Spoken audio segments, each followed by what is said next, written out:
예수께서 거기에서 떠나가실새 두 맹인이 따라오며 소리질러 이르되 다윗의 자손이여 우리를 불쌍히 여기소서. 예수께서 집에 들어가심에 맹인들이 그에게 나아오거늘 예수께서 이르시되 내가 능히 이 일 할 줄을 믿느냐? 주여 그러하오이다. 이에 예수께서 그들의 눈을 만지시며 이르시되 너희 믿음대로 되라. 하시니 그 눈들이 밝아진지라. 예수께서 엄히 경고하시되 삼가 아무에게도 알리지 말라. 하셨으나 그들이 나가서 예수의 소문을 그 온 땅에 퍼뜨리니라.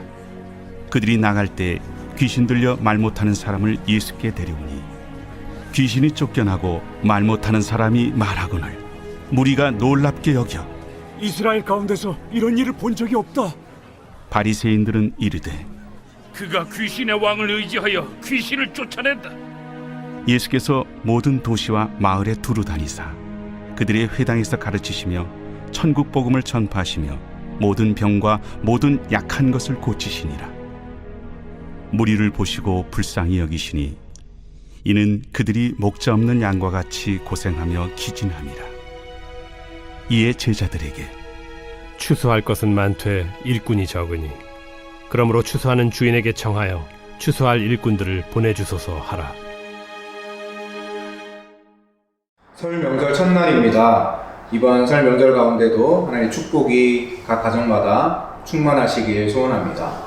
사전적 의미로 믿음은 어떤 사실이나 어떤 사람을 믿는 마음을 의미합니다. 이 세상 사람들은 누구나 믿음을 가지고 살아갑니다. 그런데 인생의 문제는 언제나 이 믿음의 대상에 금이 가거나 깨어질 때 발생합니다. 예를 들어 재물에 믿음을 두고 살아가는 사람은 그 재물이 사라지는 순간 인생 자체가 흔들리죠. 사람에게 믿음을 두고 살아가는 사람은 그 대상이 상실되는 순간 인생 자체가 무너지기도 합니다. 그런데 더 큰 문제는 무엇입니까? 이 세상에 존재하는 것들이 영구적이거나 절대적일 것이라고 착각하는 것입니다. 여러분, 재물도 사람도 이 세상에 존재하는 그 무엇도 영원하지 않습니다. 영원하신 존재는 오직 우리 하나님 한 분뿐이십니다. 영원하신 존재이신 하나님께 우리의 믿음을 줄 때 우리의 인생은 요동하지 않을 것입니다. 오늘 본문에서 예수님은 바로 이 믿음에 대해서 말씀하십니다. 오늘 본문에는 두 맹인이 등장합니다. 현대사회에서도 시각장애를 안고 살아간다는 것은 쉬운 일이 아닙니다. 하물며 2000년 전이라면 더 말할 필요가 없겠죠.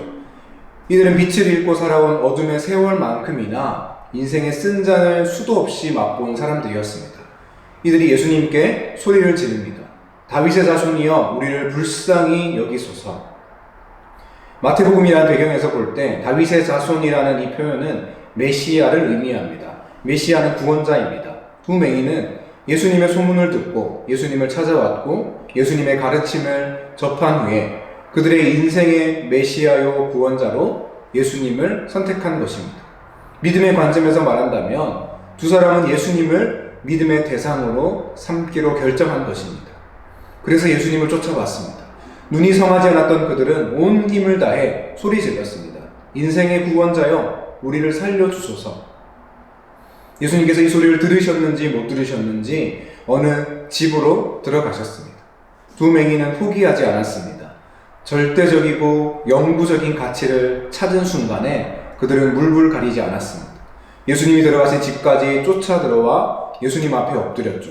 마침내 구원자와의 조우의 순간 예수님이 말씀하십니다. 내가 너희를 보게 할 줄로 믿느냐? 두 맹인이 대답하죠. 그렇습니다, 주님. 이 예수님께서는 오늘 보면 29절 말씀에서 그들의 눈을 만지시며 말씀하십니다. 너희 믿음대로 되라. 그때에 30절 말씀, 그 눈들이 밝아진지라. 여러분, 대화에 주목해 보십시오. 내가 너희를 보게 할 줄로 믿느냐? 너희 믿음대로 되라. 예수님과의 대화 속에는 믿음이라는 가치가 깊게 배어 있습니다. 예수님께서 두 맹인에게 묻고 또 요구하시는 것은 바로 그들의 믿음이었습니다. 두 맹인이 인생의 구원자로 영원하고 불변하시는 예수님을 선택하고 자신들의 믿음을 고백했을 때 어떤 일이 벌어졌습니까? 두 맹인이 보게 되었습니다. 여러분, 예수님께서 두 맹인에게 믿느냐고 물으셨죠? 그들이 믿는다고 고백했습니다. 그 후에 그들의 어두웠던 눈이 밝아졌다라는 것은 자체로 매우 상징적인 사건입니다. 성경이 말하는 믿음은 무엇입니까? 믿음은 극적인 변화입니다. 어둠에서 빛으로의 전환입니다. 보이지 않음에서 보임으로의 격변입니다. 믿음은 아직 아무 일도 일어나지 않았지만 모든 일이 일어난 듯 여기는 것이죠. 히브리서 11장 1절 말씀에 이렇게 말합니다. 믿음은 바라는 것들의 실상이요 보이지 않는 것들의 증거니. 여러분, 믿음은 무에서 유로의 변화입니다. 성경은 맹인이 보게 된 사건을 통해 믿음은 이처럼 극적인 변화라고 말하고 있는 것입니다. 그런데 이 극적인 변화, 극적인 전환, 이 격변의 방향성에 우리는 주목해야 합니다. 30절 말씀을 다시 보시면 그 눈들이 밝아진지라. 맹인 두 사람이 믿음으로 자신들의 눈을 뜬 것이 아니죠. 믿음을 고백한 맹인 두 사람의 눈을 예수님께서 밝아지게 하셨습니다. 눈이 밝아지다. 눈이 밝아지는 것, 바로 이것이 믿음이라는 것입니다. 에베소서 2장 8절 말씀에 너희는 그 은혜에 의하여 믿음으로 말미암아 구원을 받았으니 이것은 너희에게서 난 것이 아니요 하나님의 선물이라. 여러분, 믿음은 우리에게서 난 것이 아닙니다. 믿음은 하나님의 선물입니다. 내가 믿음을 선택하겠습니다. 내가 믿을게요 라고 말하는 것은 그래서 오류인 것입니다. 이 믿음의 고백조차 하나님의 인도하심이요 믿음의 눈을 뜨는 것까지 오직 하나님의 선물인 것입니다. 이 믿음을 선물로 받은 자의 삶에는 어떤 일들이 일어날까요? 30절 말씀을 보면 볼 수 있게 된 맹인들에게 예수님이 경고하시듯 부탁하시죠. 삼가 아무에게도 알리지 말라.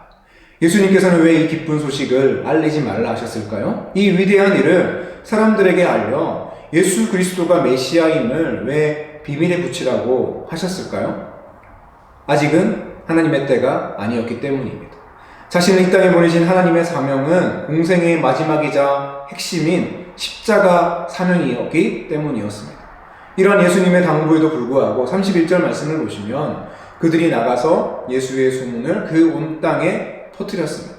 두 맹인은 자신들의 고침받은 사실을 퍼뜨렸습니다. 이 위대한 사건을 도무지 전하지 않을 수가 없었던 것이죠.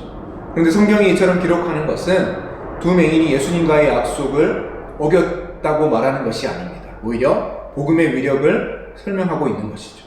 믿음을 선물로 받은 자의 삶에는 이처럼 강력한 복음의 위력이 발생하게 됩니다.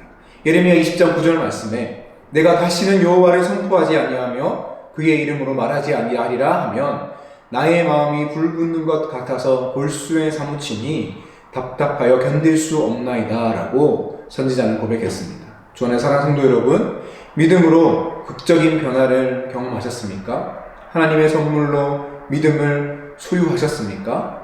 그러한 자의 삶에 나타나는 증거는 복음의 위력인 줄로 믿습니다. 오늘 하루도 이 복음의 위력으로 말미암아 선지자의 고백처럼 마음이 불붙는 것 같은 은혜를 경험하시며 그 은혜를 증거하시는 저와 여러분의 삶이 될 수 있기를 간절히 소망합니다. 기도하겠습니다. 살아계신 하나님, 오늘도 두 맹인의 말씀을 통해 믿음에 대해서 깨닫게 하시니 감사를 드립니다. 선물로 주신 이 믿음 붙들고 오늘도 복음의 증인으로 위력적인 삶을 살아가는 우리 모두가 되게 하여 주옵소서. 예수 그리스도의 이름으로 기도하옵나이다. 아멘.